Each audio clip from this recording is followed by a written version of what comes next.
Hello विद्यार्थी मित्रांनो, पॅटचा paper 15 एप्रिलला आपला होणार आहे मॅथ्सचा। तर विद्यार्थी मित्रांनो, सेमी इंग्लिश मीडियमसाठी मी पहिलाच पेपर पाठवलेला आहे, सगळं अपलोड केलेला आहे, त्याचे प्रश्न सगळे। आणि आता हे जे आहे हे मराठी मीडियमसाठी पेपर इथे मी 2000 आपल्याला इथे दिसू शकते की 7th पॅट मॅथ्स 2026। तर ज्यांचा आता 15 एप्रिलला पेपर होणार आहे पॅटचं मॅथ्सचं, तर ते विद्यार्थी फक्त हे प्रश्नच करून जावा। बाकी मी 101% तुम्हाला गॅरंटी देते की दुसरं काही तुम्हाला करायची गरज नाही आहे। तर विद्यार्थी मित्रांनो, हे बघा इथे प्रश्न 3 जे आहे सोडवा। तर प्रश्न 1 आणि 2 तुम्हाला करायची गरजच नाही आहे, कारण प्रश्न 1 आणि 2 तुमच्या ओरलचा असतं। तर आता फक्त तुम्हाला इथे प्रश्न 3 करायचा आहे, सोडवा।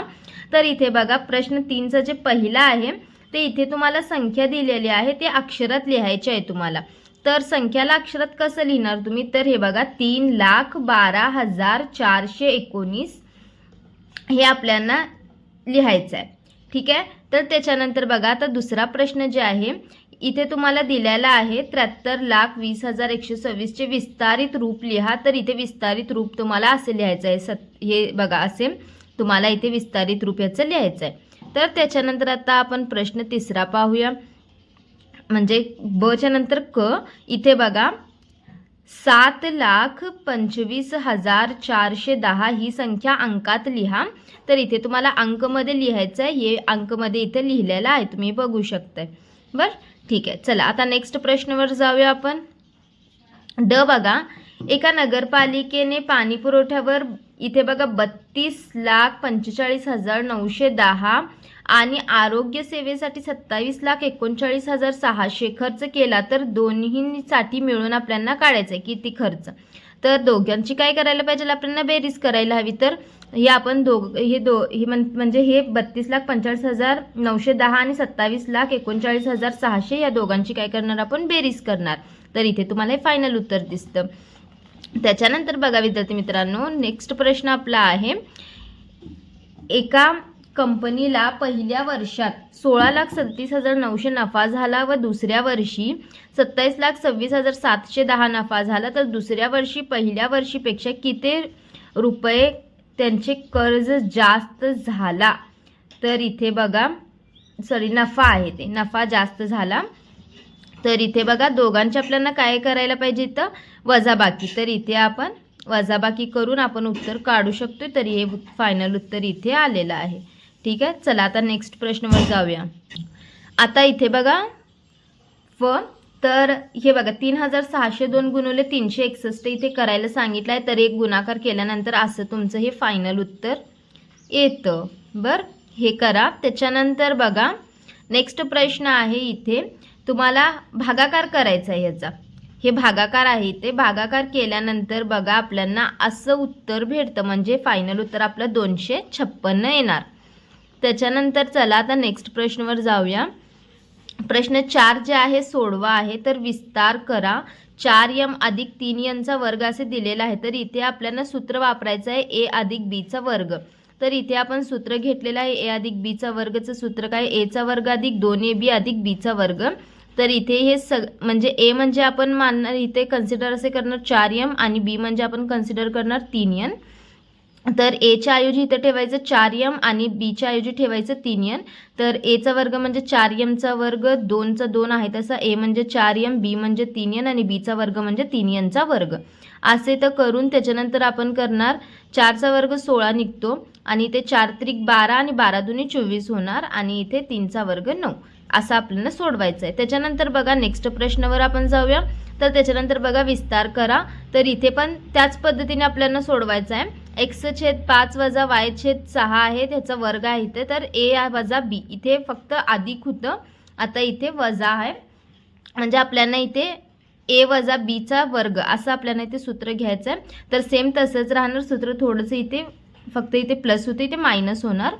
तर इथे बघा हे अशा पद्धतीने तुम्ही सोडू शकता। सेम जे आहे त्याच पद्धतीने आपल्याला सोडवायचं आहे। त्याची पुढची स्टेप इथे मी लिहिलेली आहे। तर हे लास्ट आपल्याला हे फायनल उत्तर आपलं भेटणार। त्याच्यानंतर बघा विस्तार सूत्राचा वापर करून सोडवा। तर हे 32 चा वर्ग दिलेला आहे। पहिला 32 चा वर्ग म्हणजे ते काय करायचं, 32 चे 2 तुकडे करून घ्यायचे, 30 अधिक 2 चा वर्ग असेल। मग 30चा वर्ग किती निघणार 900 आणि 2 म्हणजे आपल्याला इथे पहिलं सूत्राचा वापर करायचा आहे a अधिक b चा वर्ग a चा वर्ग 2ab म्हणजे 2 30 आणि इथे 20 येणार आणि b चा वर्ग म्हणजे 2 चा वर्ग मग 30चा वर्ग 900 30 दुनी 60 60 दुनी 120 आणि 2 चा वर्ग 4 मग सगळ्यांची बेरीज जर आपण केलं तर आपल्याला फायनल उत्तर भेटणार 1024. त्याच्यानंतर चला नेक्स्ट प्रश्नावर a बरोबर 3 दिलेला आहे b बरोबर 5 तर a वजा b चा वर्गची किंमत काढा असे म्हटलेलं आहे. तर a म्हणजे ते दिलेलं आहे फक्त a च्या ऐवजी 3 ठेवायचं b च्या ऐवजी 5 ठेवायचं 3 वजा 5 चा वर्ग 3 मधून 5 गेले तर उरणार किती 2 म्हणजे वजा 2 उरणार. आपण छोट्या संख्येमधून मोठी संख्या वजा करत आहोत तर 2 चा वर्ग किती येणार 4 तर हे आपलं फायनल उत्तर. त्याच्यानंतर चला नेक्स्ट प्रश्न पाहूया आपण. बहुपर्यायी प्रश्नांच्या उत्तराचा योग्य पर्याय क्रमांक दिलेल्या चौकटीत लिहा. तर इथे आपल्याला अ ब असं प्रश्न म्हणजे की MCQ टाईप इथे तुम्हाला दिलेला आहे तर हे आपल्याला करायचं आहे बघा. एका काटकोनात त्रिकोणात काटकोन कर्णांच्या 2 बाजूंची लांबी 9 सेमी आणि 40 सेमी आहे तर त्याच्या कर्णांची लांबी किती सेमी असेल असं विचारलेलं आहे प्रश्नामध्ये. तर इथे बघा मी ऑप्शन टिक केलेला आहे. इथे तिसरा ऑप्शन तुमचं बरोबर असणार 41. ठीक आहे चला आता नेक्स्ट प्रश्नावर जाऊया आपण. चला विद्यार्थी मित्रांनो आता आपण नेक्स्ट प्रश्नावर आलेला आहे. नेक्स्ट पेजवर ब पुढीलपैकी कोणते पायथागोरसचे त्रिकोटे आहेत तर याचं करेक्ट उत्तर दुसरा आहे 3 4 आणि 5. म्हणजे ह्याला सॉल्व करायचं कसं असं तुम्हाला माहित आहे ना. म्हणजे मोठी संख्या कोण आहे 5 तर 5चा वर्ग बरोबर इथे कसं बघा 3चा वर्ग अधिक 4चा वर्ग मग 5चा वर्ग 25 3चा वर्ग किती 9 आणि 4चा वर्ग 16. हे 25 आणि 16 आणि 9 पण किती होतं 25च होतं तर 25 25 बरोबर ज्याचं उत्तर येणार असं सेम उत्तर ज्याचं येणार ते पायथागोरसचे त्रिकोटे असणार. तर ते इथे जे आहे दुसरा ऑप्शन करेक्ट आहे. त्याच्यानंतर बघा काटकोन त्रिकोण कर्णाचा वर्ग हा इतर 2 बाजूंच्या कर्णांच्या डॅश इतका असतो तर याचा करेक्ट उत्तर जर आपण बघितलं तर ऑप्शन 4 येतं बे. ते हे आपल्याला टिक करायचं. ठीक आहे बेरीज. त्याच्यानंतर हे जरा इथे बेरीज यायला पाहिजे. त्याच्यानंतर बघा नेक्स्ट प्रश्न 6वा सोडवा आहे. एका वर्तुळाची त्रिज्या 42 सेमी आहे तर त्याच्या जे म्हणजे त्याचा परिघ जे आहे ते काढायचं आहे आपल्याला. त्रिज्या दिलेली आहे परिघ काढा म्हणून सांगितलेलं आहे. तर 2 पायार सूत्र आहे ह्याचं परिघ काढायचं 2 आहे तसं ठेवायचं. पाय 22/7 असतं तुम्हाला किंमत माहीतच असणार त्याची आणि r 42. तर इथे बघा हे काय होणार आपण 24 गुणिले 2 असे करून पण गुणाकार करून मग ह्यांचं दोघांचं भागाकार करून असं पण आपण काढू शकतो.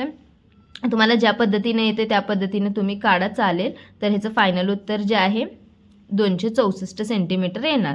त्याच्यानंतर बघा एका वर्तुळाकार जागेची त्रिज्या 10.5 मीटर आहे. तिला 3 पदरी तारेचे म्हणजे कुंपण घालायचं आहे तर त्याची लांबी आपल्याला पहिला काढायला लागणार. तर ते लांबी आपल्याला तार किती लागणार हे आपल्याला इथे काढायचं आहे. तर चलायचं सोल्युशन आपण बघूया. तर इथे बघा पहिला म्हणजे इंग्लिशमध्ये त्याला सर्कम्फरन्स म्हणतात असं ते परिघ. तर त्याचं सूत्र जे आहे 2 पाय r आहे. तर c बरोबर 2 गुणिले पाय 22 म्हणजे 22/7 असतो आणि r ची किंमत 10.5 आहे आपल्याला प्रश्नामध्ये दिलेले आहे. तर हे दोघांचं गुणाकार 22 गुणिले 2 केलं तर 44 येतं आणि ह्या दोघांचं भागाकार होणार 7ला 10.5 ने असं भागायचं तर उत्तर इथे आपल्याला इथे. तर विद्यार्थी मित्रांनो इथे बघा 1.5 असणार इथे बरं का दिसतं ना. मी इथे सरळच लिहिते 1.5 आहे इथे.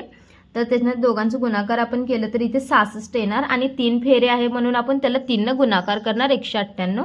हे आपलं फायनल उत्तर येणार. त्याच्यानंतर चला नेक्स्ट प्रश्न जाऊया आपण. बर्नीच्या आणि झाकणांच्या व्यासांमधील फरक काढा म्हटलं. तर इथे बघा फरक काढण्यासाठी आपण इथे तुम्हाला किंमत पण दिलेली आहेत. झाकणाचं जे परिघ आहे 8 सेमी आहे. तर पहिला पाय d1 असं सूत्र घ्यायचं. मग इथे आपल्याला व्हॅल्यू भरून आपण काढलं तर सूत्राचं तर इथे 28 सेमी हे निघणार. त्याच्यानंतर बघा बर्नीचं जे परिघ आहे ते 110 सेमी दिलेलं आहे. म्हणजेच इथे आपण घ्यायचं पाय d2 मग इथे ठेवायचं आपण 110 गुणिले 7/22 बरोबर किती येणार ह्याचं उत्तर आपण जर काढलं तर इथे 35 येणार. मग इथे दोघांची आपल्याला वजाबाकी करायची आहे. इथे पुढे बघा, हे आपल्याला काय करायचं आहे, D2 मायनस D1 असं करायचं आहे आपल्याला.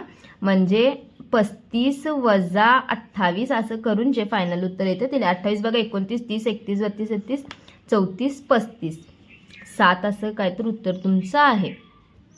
आता त्याच्यानंतर बघा नेक्स्ट प्रश्न 7 आहे, सोडवा. तर इथे दिलेला आहे, आकृती दिलेली आहे तुम्हाला. इथे असं एक आकृती दिलेली आहे आणि त्याच्यामध्ये सांगितलं आहे की QPR जे आहे 60 डिग्री आहे. तर आपल्याला कंस QNR आणि RMS आणि कंस RMQ काढायचं आहे. तर इथे बघा हे सोडवून दिलेलं आहे. QNR 60 आहे तर RMS 180 असणार, RMQ 300 आणि RMQ हे 360 वजा QNR करायचं. तर 360 वजा 60 केलं तर आपल्याला हे फायनल उत्तर भेटणार 300. ठीक आहे, हे फायनल उत्तर भेटणार. चला आता नेक्स्ट प्रश्नावर जाऊया. आता इथे बघा नेक्स्ट प्रश्न ब, आकृतीमध्ये वर्तुळ केंद्र म्हणजे O आहे. तर आपल्याला हे खालचं काढायचं आहे. ते आपल्याला असं तुम्हाला पेपरमध्ये असं म्हणजे डॅश डॅश असं देतात आणि ते तुम्हाला असं काढायचं आहे. तर हे तुम्हाला लिहायचं आहे. कंस ADCची संबंधित केंद्रीय कोनांचं नाव लिहा. तर हे असणार कोन, हे कोन आहे हा, असं हे कोन आहे AOC. त्याच्यानंतर बघा आकृतीत दिसणाऱ्या लघु कंसांचं नाव लिहा. तर इथे बघा हे कंस ADC. त्याच्यानंतर नेक्स्ट लघु कोनांचा विशाल कंस नाव लिहा. तर ह्याचं कंस AEC. त्याच्यानंतर चला नेक्स्ट प्रश्नावर जाऊया. हे बघा सोडवा प्रश्न क्रमांक 8, बचत गटाच्या एक इथं काय बघा बचत गट आहे. तिथे जे आहे 24,000 आणि 36,000ची जी आहे भागीदारी करून 2 महिलांना बचत गटाने मिळून पैसे असं दिलेले आहेत. आणि त्याच्यानंतर आपल्याला त्यांना 7,000 नफा झाला तर त्यांनी कसा वाटून घ्यावा. तर काय करायचं, इथे आपल्याला पहिला दोन किंमत आपल्याला एक 24,000 आणि 36,000 दिलेले आहेत. ते गुणोत्तरमध्ये असं लिहून घ्यायचं. त्याच्यानंतर हे 3 शून्य हे 3 शून्य कॅन्सल होणार. हे म्हणजे आपण ह्याला जर भागाकार केलं म्हणजे असं 24 आणि हे 36 असं राहणार. मग ह्याचा पण आपण भागाकार केलं तर 12 दुनी 24 12 त्रिक 36 असं निघतं. तर त्याच्यामुळं आपल्याला इथं गुणोत्तराचं 2 गुणोत्तर 3 असं भेटणार. त्याच्यानंतर 2x अधिक 3x बरोबर कितीचा नफा झालाय 7,000चा. तर हे लिहून घ्यायचं. 2 मध्ये आपण 3 बेरीज केली तर 5x होणार आणि हे 7,000. त्याच्यानंतर x बरोबर 7,000 छेद किती करायचं आपण इथे 5 करायचं. तर आपल्याला इथे बघा तर इथे फक्त एक हे शून्य नाही आहे 7,000 आहे इथं. तर आपण इथे जर ह्यांचं भागाकार केलं तर आपल्याला उत्तर भेटणार 1400.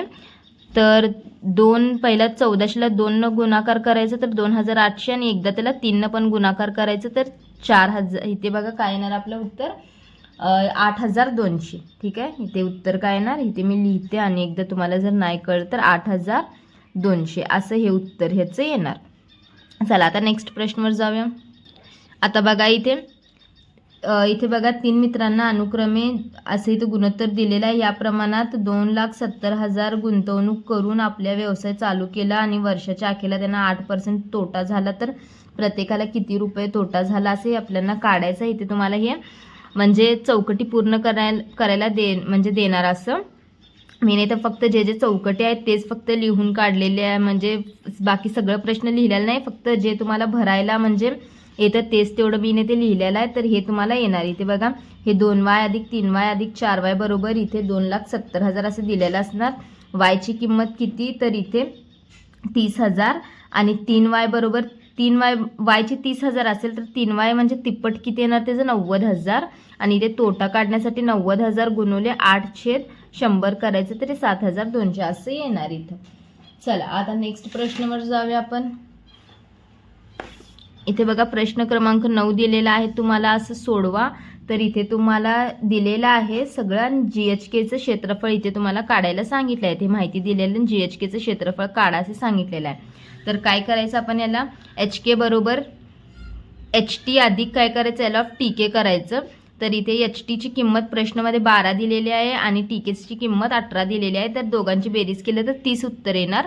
क्षेत्रफळचं जे सूत्र आहे ते काय क्षेत्रफळ बरोबर 1/2 गुणुले रुंदी.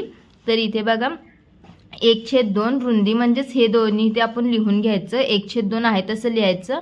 आणि त्याच्यानंतर HK ची किंमत इथे HK ची किंमत आणि आपल्याला इथे बघा, तर इथे बघा 1/2 HK आणि इथे GT 1/2 हे सगळं आपण जर सॉल्व केलं तर इथे आपल्याला 15 × 10 असं भेटतं. तर हे जर दोघांचं गुणाकार केलं तर 150 उत्तर येणार. हे आपल्याला इथे भरायचं आहे.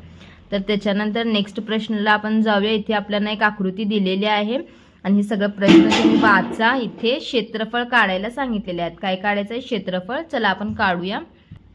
जसं आपण पाठीमागचा प्रश्न सोडवलं तसंच करायचं आहे. तर इथे बघा MNL 1/2 गुणिले रुंदी असं सूत्र घ्यायचं आहे. MNL बरोबर 1/2 इथे गुणुले काय येणार? 1/2 हे गुणुले L of Ln गुणुले MP करायचं. इथे आकृती दिलेली आहे, ह्याच्यामध्ये बघून करायचं आहे. तर त्याच्यानंतर 1/2 गुणुले Ln ची किंमत 16 आणि ह्याची 40 आहे. तर हे भागाकार आपण जर इथे असं केलं 2 16, तर इथे हे 8 गुणिले 40 केलं तर आपल्याला उत्तर भेटणार 320. त्याच्यानंतर चला नेक्स्ट 10वा प्रश्न सोडवा. तर इथे सोलार पॅनलच्या व्यवसायासाठी 12 मजुरांना जर इथे 6 तास लागत असणार तेच काम करण्यासाठी 8 मजुरांना किती तास लागणार असे विचारलेलं आहे. 12 मजुरांना 6 तास लागते म्हणून 12 × 6 करायचं आणि 8ला किती लागणार तर 8 × x करायचं. 12 × 72 आणि हे 8 × x म्हणजे 8x. आता काय करायचं? 72ला 8 न भाग द्यायचं. तर x बरोबर उत्तर किती येणार? 9 तास. तर आपलं फायनल उत्तर येणार 9 तास. त्याच्यानंतर चला नेक्स्ट प्रश्नाला जाऊया.